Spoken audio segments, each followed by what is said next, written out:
Euthanasia and assisted suicide give you a choice to not be inflicted with unbearable pain, a choice to end your life dignified, a choice to die when you want. This way of ending your life should be legalized because diseases like ALS and cancer can make people feel useless, inflicts people with unthinkable mental and physical pain, prevent people from dying comfortably, with dignity, and more. With this in mind, there are many reasons why terminally ill patients desire this approach to ending their lives. One main reason for this being the great amount of pain that they face with their illness. According to various studies and surveys directly from terminally ill patients, pain is one of, if not the main reason for wanting assisted suicide or euthanasia. The quality of a patient's life can be immensely damaged by the nausea, vomiting, insomnia, breathlessness, and more that come with having an incurable illness. Doctors are getting better and better at providing medicines that could prolong a patient's life, but these medicines don't necessarily prolong their life's quality. Not only this, but these drugs don't always make the pain go away either.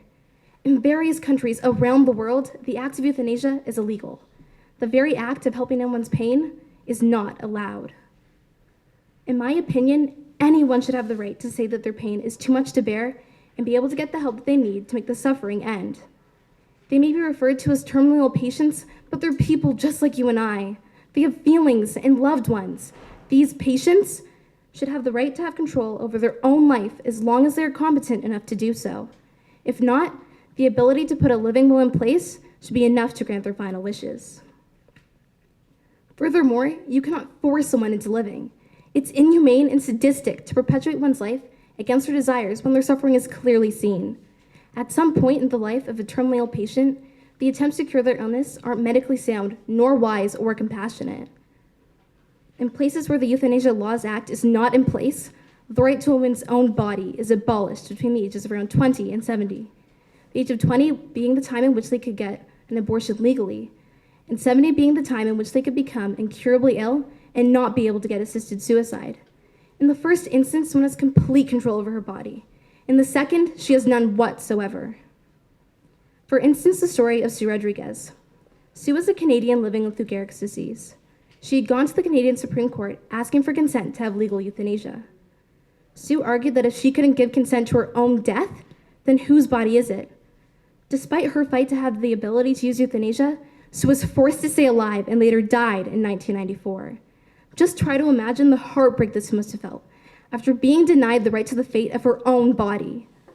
The fear and sadness that she must experience while suffering through her final days. Sue's story could have very well had a much better and satisfying ending, but she was denied what I believe to be a human right. With the loss of control over her body and its movements, she lost control over her being, herself. As a final point, assisted suicide and euthanasia allow incurably ill patients a way to die with dignity. Being so incredibly ill can make one feel useless, or even like a burden. There are always ways that a patient can get help for the depression that they're feeling, but it isn't always enough.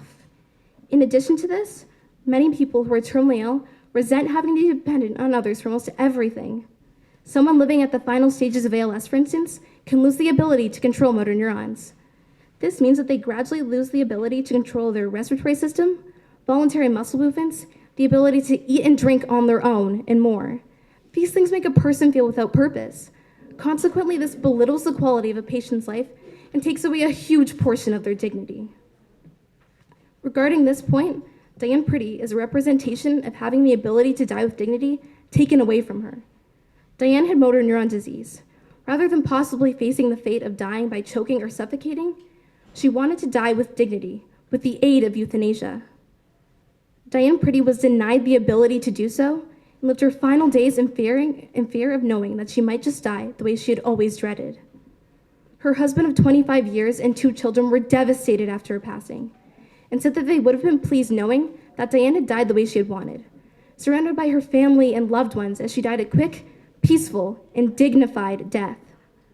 To this day, her widower, Brian Pretty, has never stopped fighting for justice for his late wife.